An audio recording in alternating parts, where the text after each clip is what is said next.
அளவற்ற அருளாளனும் நிகரற்ற கருணையாளனுமான அல்லாஹ்வின் பெயரால் ஆரம்பிக்கின்றேன். இறைவனின் மகிமை இமாம் அலியின் வார்த்தைகளில்.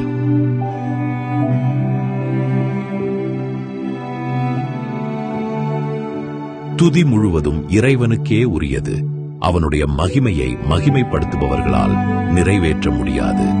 அவனது நன்மைகளை எண்ணுபவர்களால் எண்ண முடியாது. மற்றும் அவனுக்கு கடுமையாக உழைப்பவர்கள் கூட ஈடு செய்ய முடியாது.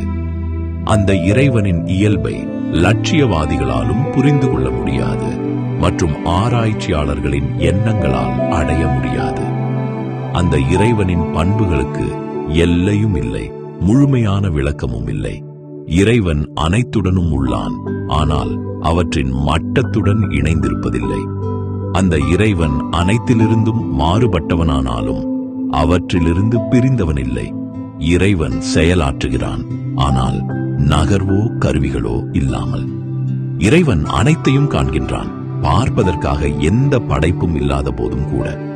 இறைவன் எந்த சிந்தனையின் தேவையுமன்றி, எந்த அனுபவ தேவையுமன்றி, எந்தவித நகர்வின் தேவையுமன்றி மற்றும் தனது செயல்களில் எந்த சந்தேகமும் இல்லாமலேயே படைப்புகளை படைத்தான்.